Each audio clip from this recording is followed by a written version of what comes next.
This is an example of a single-stage absorption process. Here's the problem statement.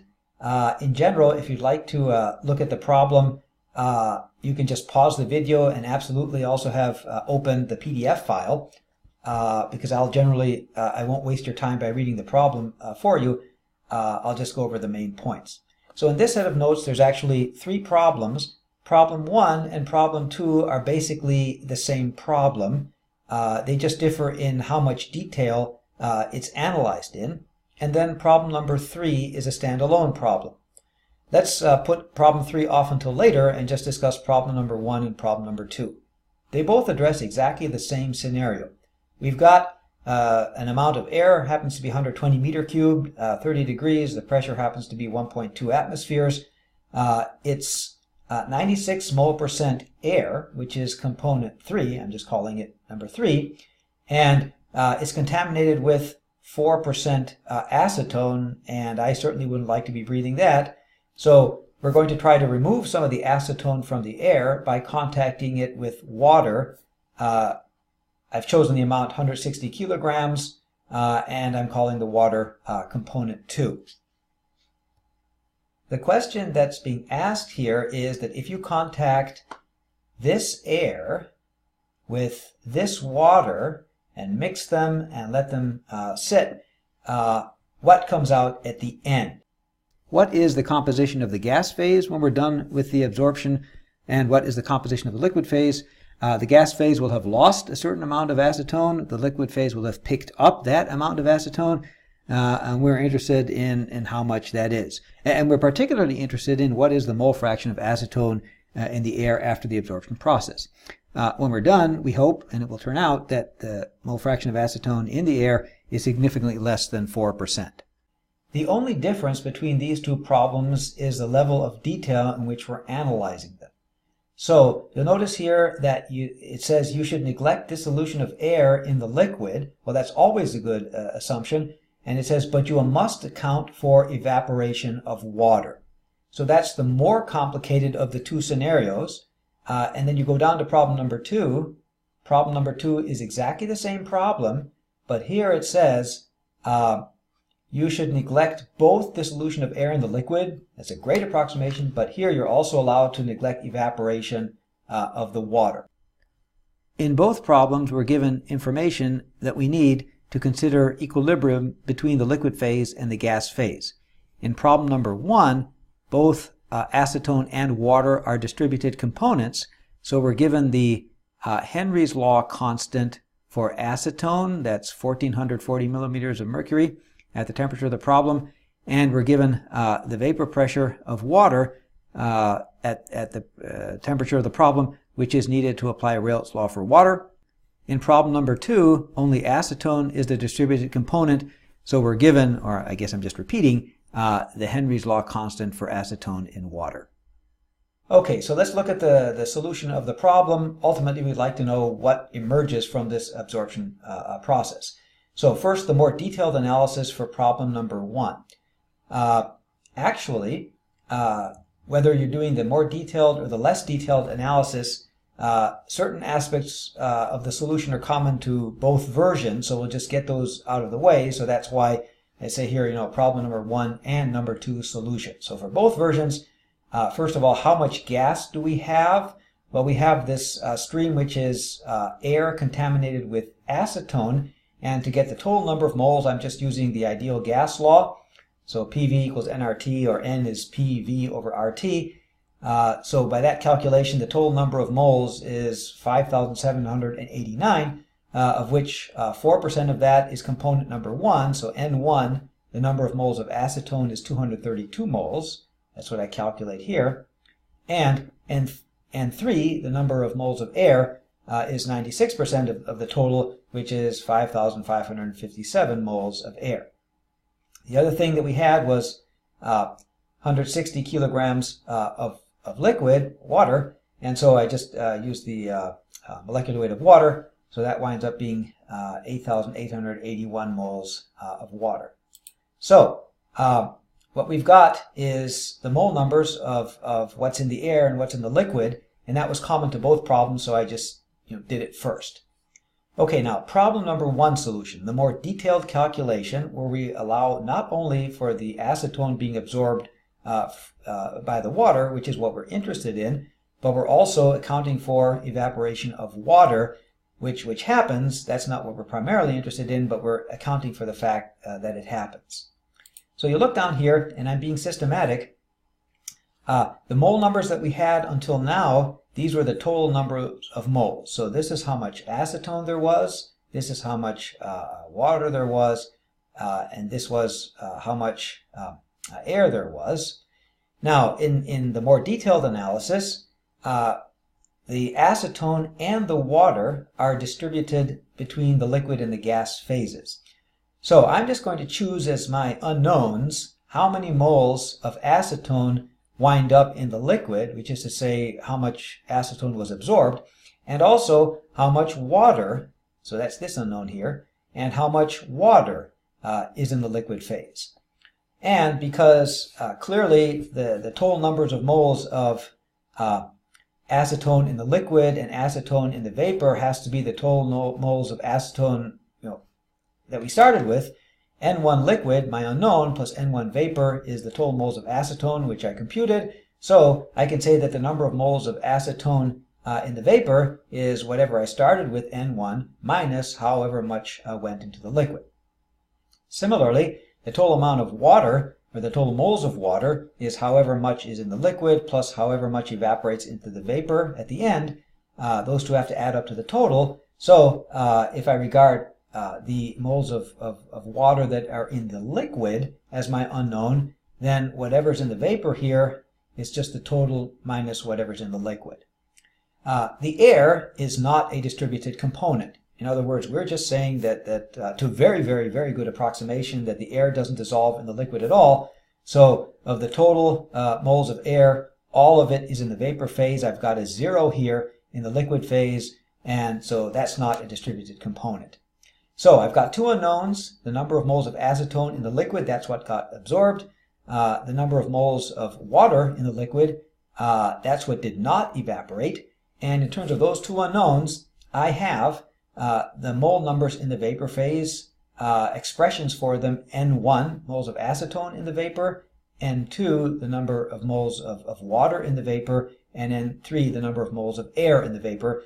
Again, air is no surprise. All the air stays upstairs in the vapor space, nothing happening there. This here now is me writing down the equilibrium relationship for both components, both distributed components. So this is Henry's law for acetone.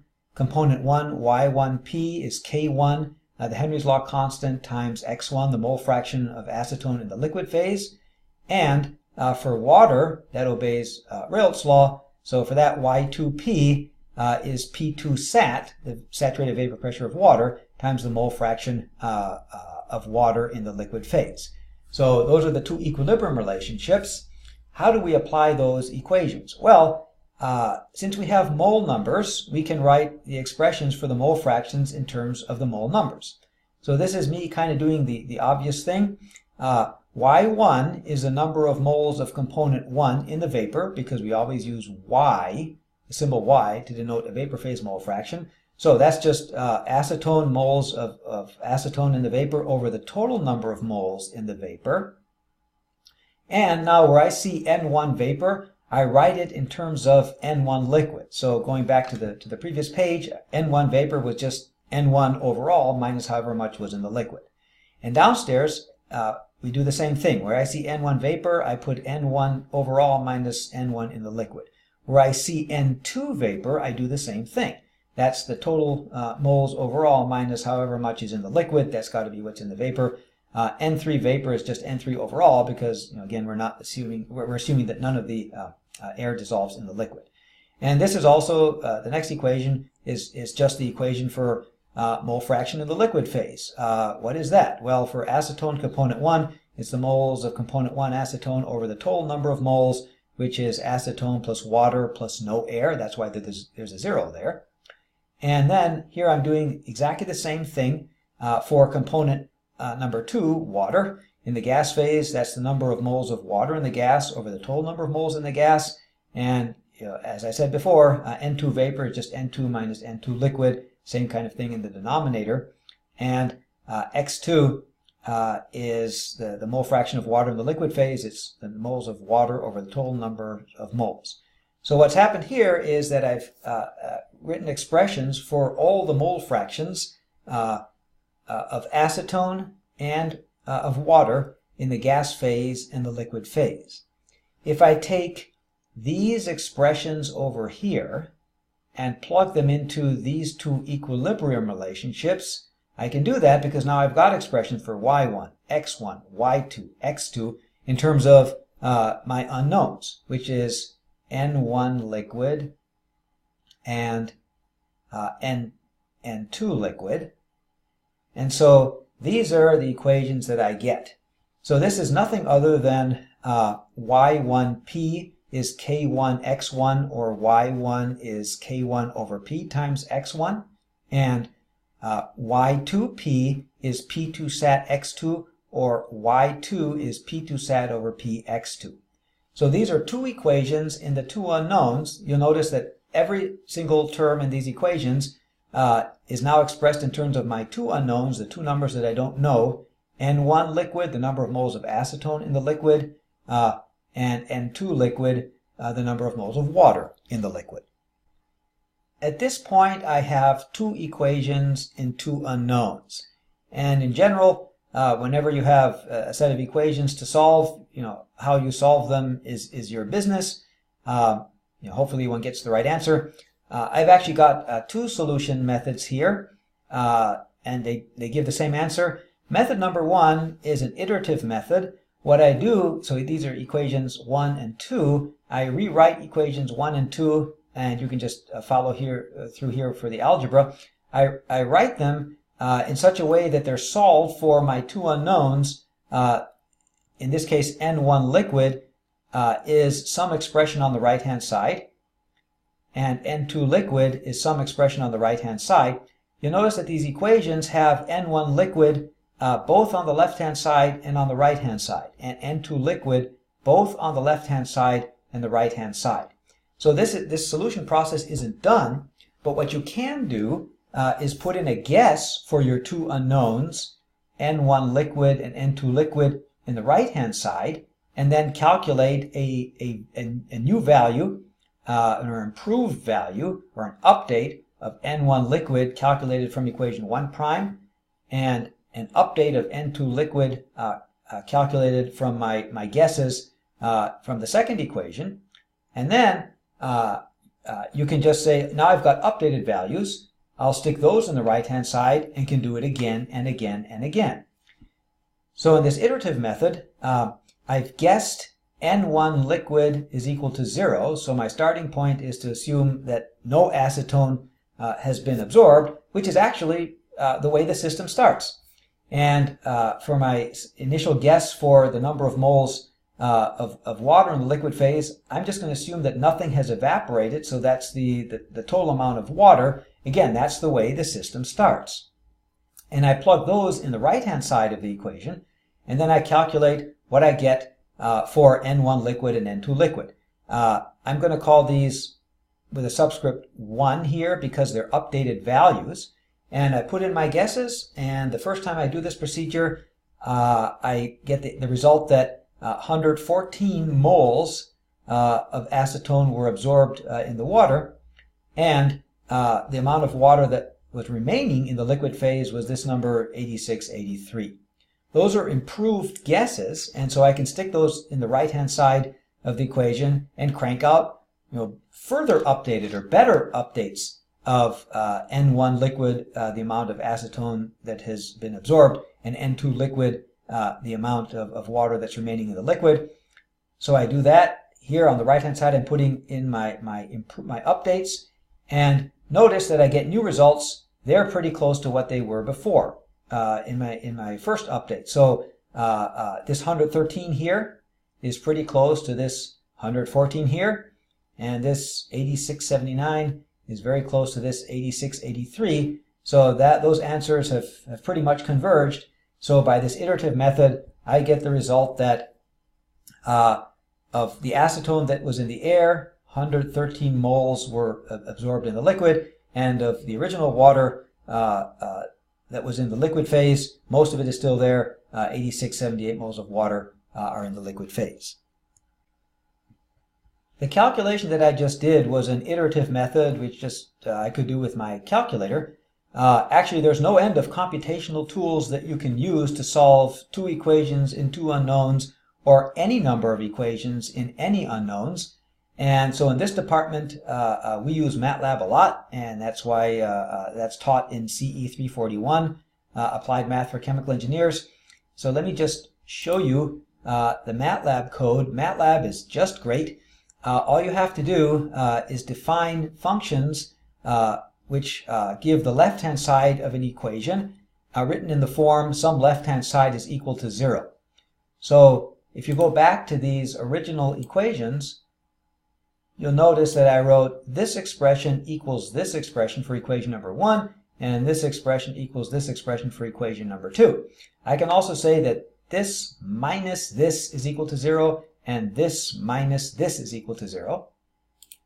And so you'll notice that if I plug in the numbers, the first equation was that I wanted this expression to be 0, and the second equation was that I wanted this expression equal to 0. This has now been written and programmed in MATLAB code.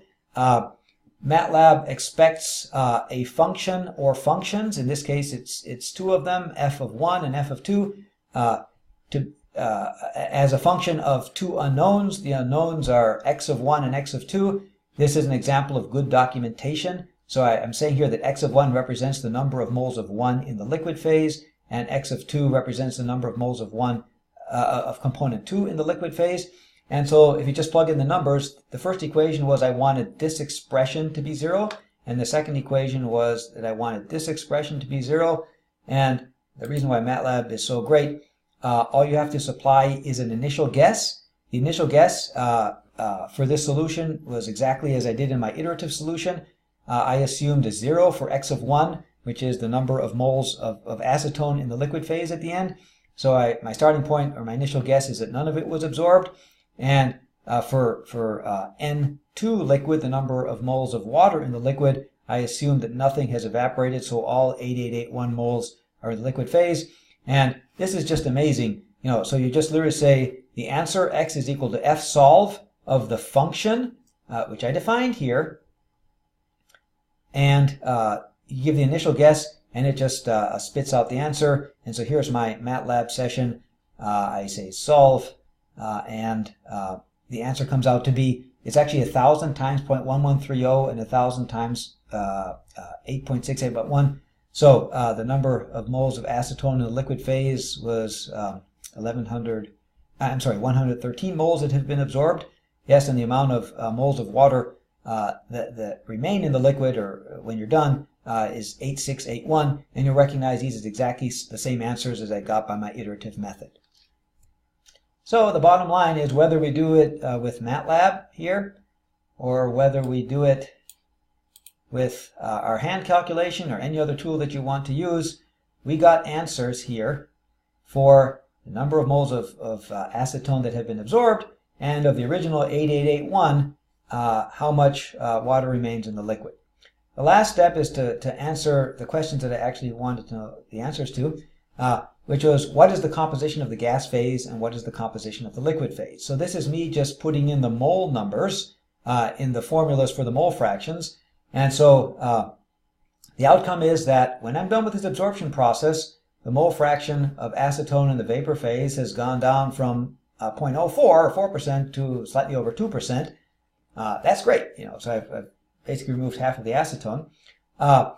The air has picked up some water, some moisture, because some water evaporated.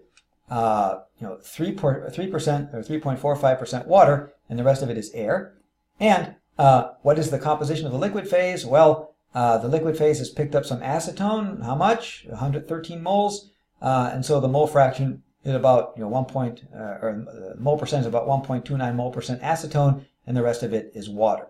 So these answers here are now what I wanted to know.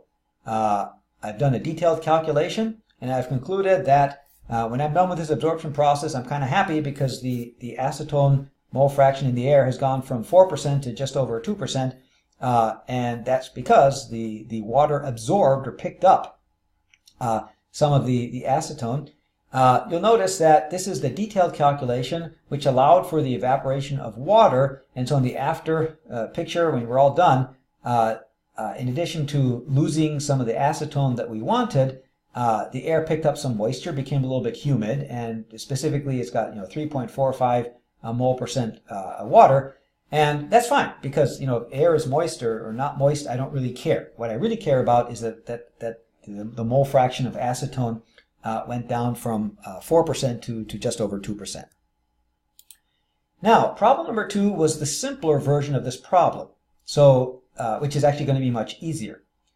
So notice here that I'm kind of doing the same kind of analysis, but it's just a lot easier. So not only am I neglecting the dissolution of air in the liquid, which is always a really great approximation, so that's why this is a 0, but I'm also assuming that none of the water evaporates, so that there's no water in the vapor phase. So I've taken that distribution of water off the table, which means I only have one unknown, the number of moles of acetone in the liquid at the end, N1L. And so in terms of that, the number of moles of acetone left in the vapor is N1 minus N1L. That's the only unknown because no water has evaporated, according to my assumption here. The number of moles of water in the liquid, N2L, is just the total water. It all stays in the liquid phase downstairs. And this we said before, the number of moles of air in the vapor is all the air because none of it dissolved in the liquid.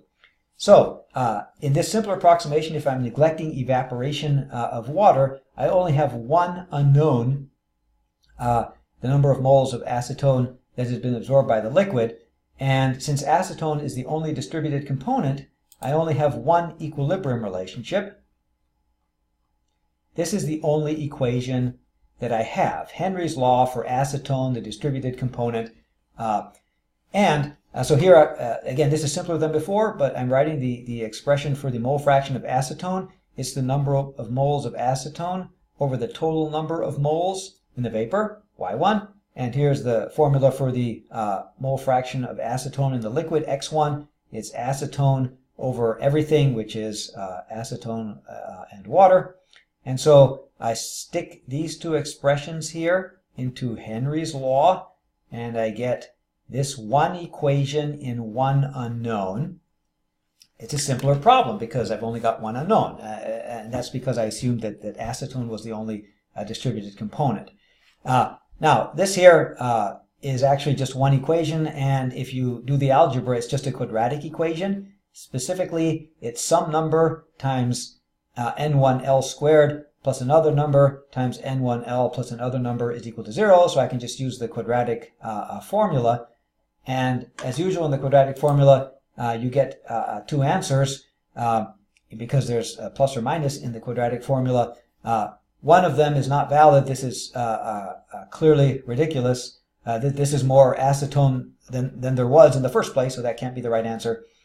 So this is the valid answer. So in this simpler treatment where we neglected the evaporation of water, my answer was this, that 116 moles of acetone were absorbed.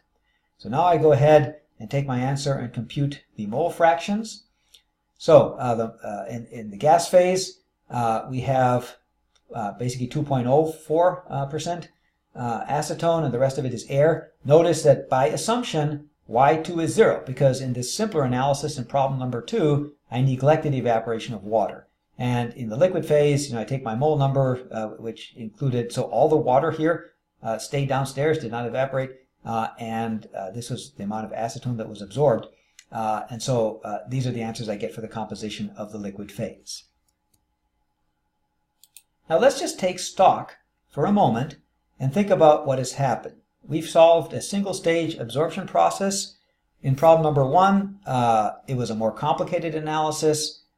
We allowed for the absorption of acetone by the water. That's what we're interested in. That's the main idea of this problem. But we also allowed for evaporation of water. In problem number 2, we consider the absorption of acetone by the water. That's the important thing. But we neglected the evaporation of water. And of course, the solution of problem number 2 was much quicker and easier and shorter than that for problem number 1. I've walked us through the answers by both methods. Let's actually compare them. So here's my little comparison chart. The rigorous, more detailed analysis for problem number 1 and the approximate analysis for problem number 2. So you'll notice that as far as acetone is concerned, the answers for the acetone mole fraction in the vapor phase, very close. The difference between 2.02% acetone and 2.04% acetone, wow, that's really close to the same answer.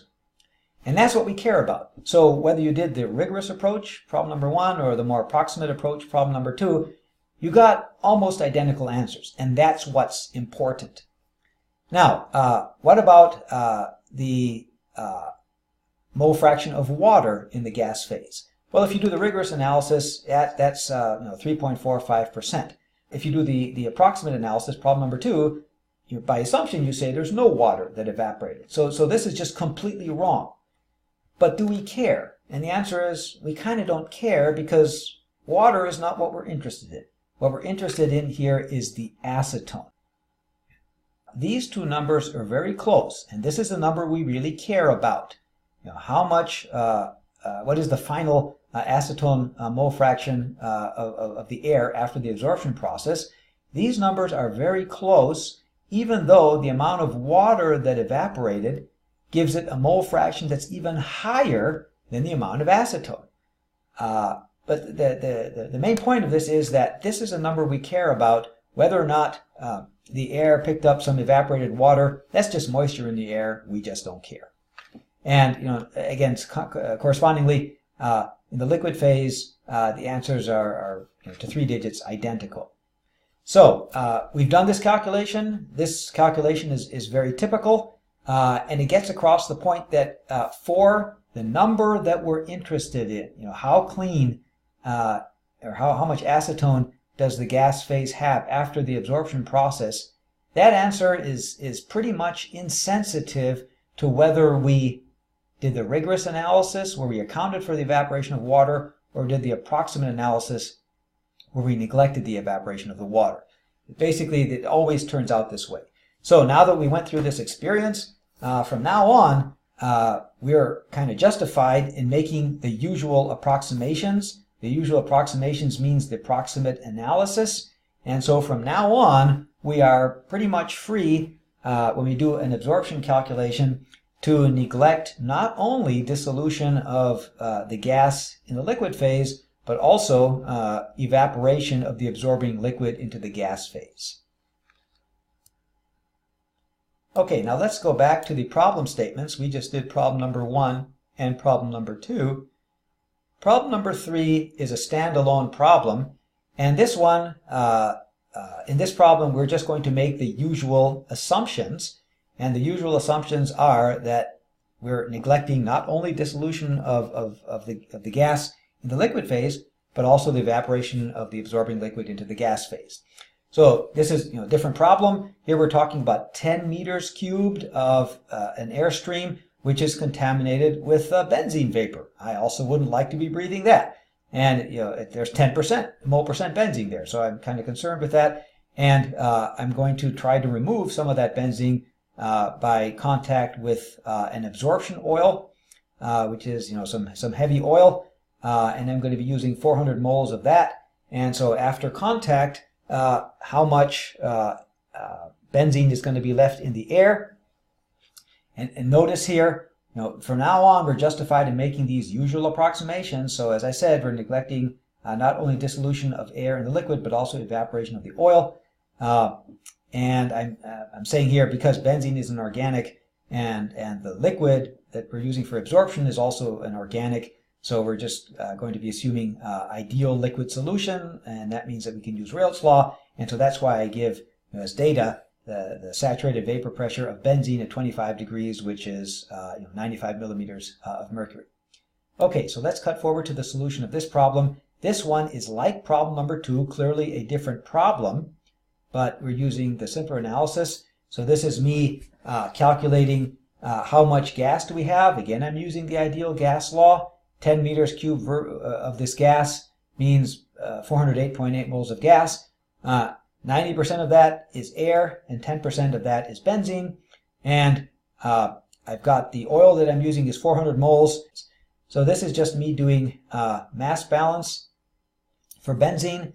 And clearly the amount of benzene in the liquid phase after the absorption process will be however much I started with minus however much is left in the air. Notice I'm using L as a symbol for the mole number of benzene in the liquid phase, L for liquid, and V for the mole number of benzene in the gas phase, V for the vapor phase, V for vapor. And clearly the benzene in the liquid at the end and the benzene in the vapor at the end have to add up to the total amount of benzene in the first place, which is 40.9 moles. So that's kind of an obvious mass balance. So this is me kind of doing the same analysis that I did for problem number 2, which was a different problem. So I'm just writing the mole fraction of benzene in terms of the mole numbers. What is the mole fraction of benzene? Well, it's the moles of benzene over the total number in the vapor phase, which is air plus benzene. And the mole fraction of benzene in the liquid phase is the moles of benzene over the total moles of benzene, which is oil plus benzene. And so everything here, y and x, have been expressed ultimately in terms of V benzene, the number of moles of benzene in the gas phase when we're done. So again, one equation in one unknown. As before, it leads to a quadratic equation. Use a quadratic formula, choose the correct answer, which is the one with the minus sign here. And so the final answer is that there are 3.9 moles of benzene left in the gas phase at the end. And then I can get what I'm really interested in is what is the mole fraction of benzene in the gas phase, which is benzene over air plus benzene, which is 0.0105. So and the composition of the liquid phase is 8% or 8.47% benzene. So this was a very successful process. I used rather a lot of liquid, 400 moles, and I absorbed so much of the benzene that I started out at 10%, and I'm down to just over 1%. So that, I removed about 90% of the benzene, so I'm pretty happy about that. Here's just a little summary of everything that we computed. When we were done, we concluded that at the end, there were only 3.9 moles of benzene, V benzene after, in the vapor phase. And here's a little diagram showing, here was the gas stream coming in. It was 10% or mole fraction 0.1 of benzene. So we had 367.9 moles of air contaminated with this 40.9 moles of benzene. Again, I certainly would like to breathe that. We had 400 moles of air of oil coming in, which is pure oil. And then afterwards, the air, none of it dissolved in the liquid, so that number up here is the same, but there's much less benzene in there. And why is there much less benzene in there? Well, because the liquid phase picked up basically 37 moles of benzene. So here's the final answer. So in summary of this set of notes, what has happened? What have we talked through? What we've talked through is 2 scenarios of a single stage absorption process. The first example was absorption of acetone from air. I certainly wouldn't like to breathe a lot of acetone. And we used water as the absorbing liquid. And the difference between problems number 1 and 2, both of them addressed that scenario. Problem 1 was the more detailed, where we considered the absorption process and accounted for evaporation of water. And problem number 2 was where we dealt with the absorption process but neglected the evaporation of water. And you'll recall that our conclusion was that as far as acetone and how much acetone is absorbed, whether you account for or neglect the evaporation of water, that is whether you do problem number 1 or problem number 2, you get pretty much identical answers. And so that justifies, from now on, that we've gone through this calculation once in our life, from now on, we're just going to always neglect evaporation of the absorbing liquid. And that's a good approximation, and it gives you almost the right answer, essentially identical answers. And the comparison between the answers for problem number 1 and problem number 2 basically proves that. And then problem number 3 was another scenario. Here we were trying to clean up some air which had benzene in it, and we were using a heavy oil to do that. And for problem number 3, we used the simpler analysis that neglected any evaporation of the oil, because we now know that that's a very good approximation.